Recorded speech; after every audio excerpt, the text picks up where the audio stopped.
Here is another video about the tarot and how tarot cards are like a mirror of your psychology, your psyche, your internal you, your soul body, how tarot mirror reflects it and how you can use it for your advantage to study about yourself. So once you master this side of tarot, then divination becomes so much more easier because you see it as a mirror, you see it as part of you. You're not, you identify the deck as a personal mirror in a way, and a map and a guide and a way to communicate with any dimension that you want. Yes. So we went through the previous videos speaking about the soul, how soul is, the full card is the soul, and how the soul has to gain its power.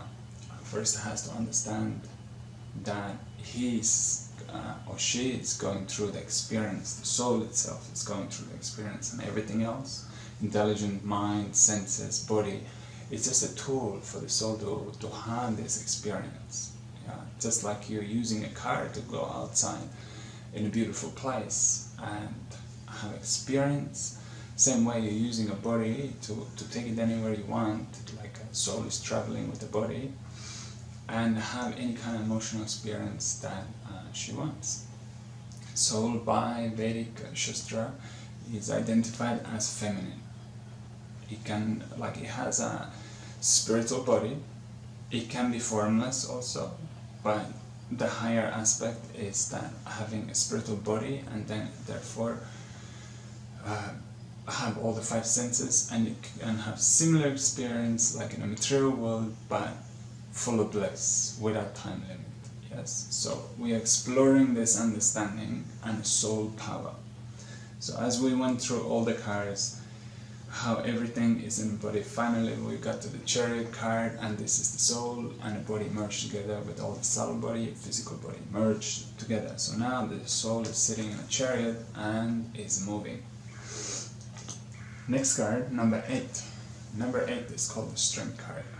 So on my tarot deck, this card is directly representing the idea how the soul actually gains the power. Like, what does it feel like when you gain the power, the soul power? Like when the soul starts to give order to the mind, to the intelligence, to the senses, instead of they giving order to the soul.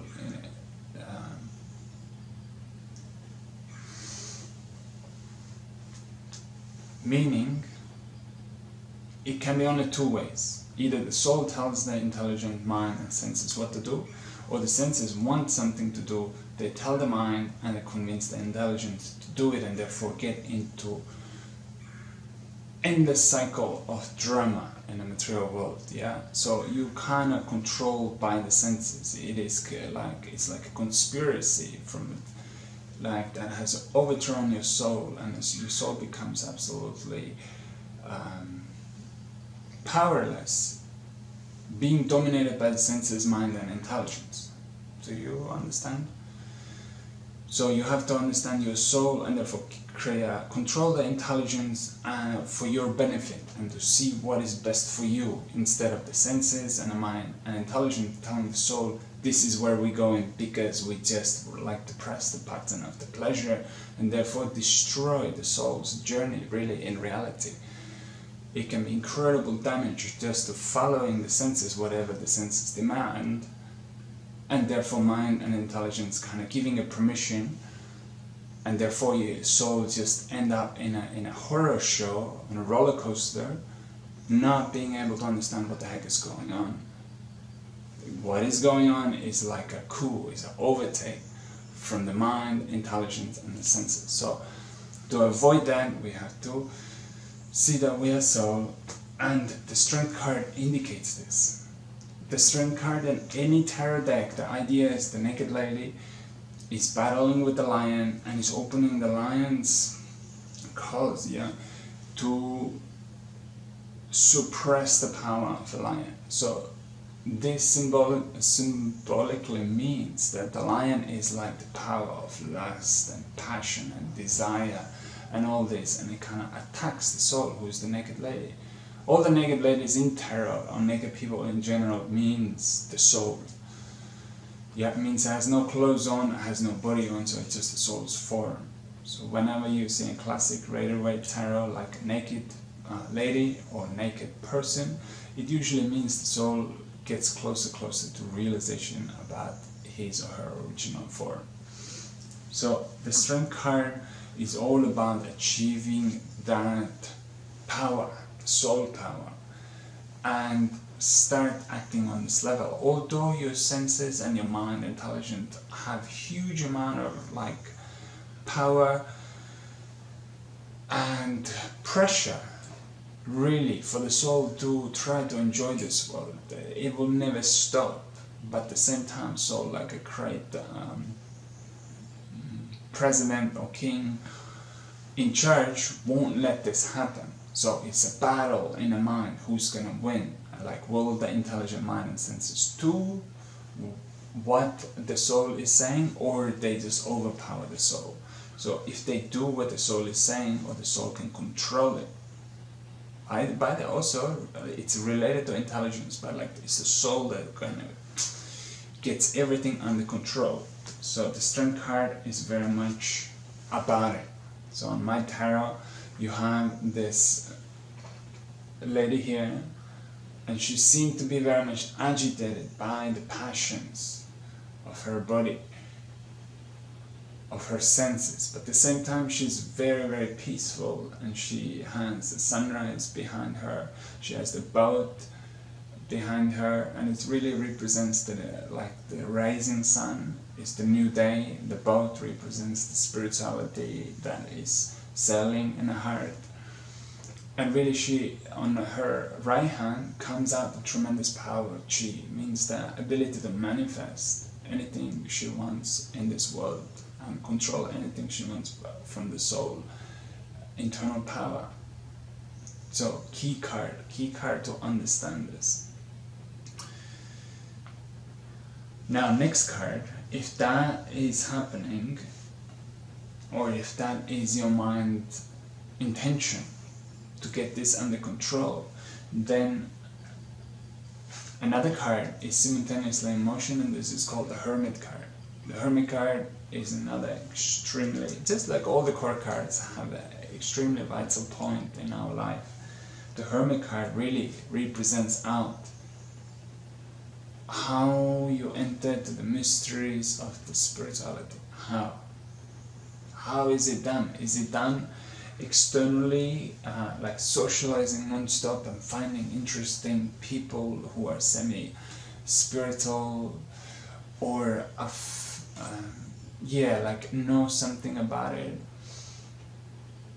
This is part of it, but like discrimination means you quickly take the best out of these people and then listen what they say and try to put it into practice. So Hermit card really means that one kind of closes all his external world and tries to enter into internal world, trying to look your soul body, your internal world, trying to find the heart.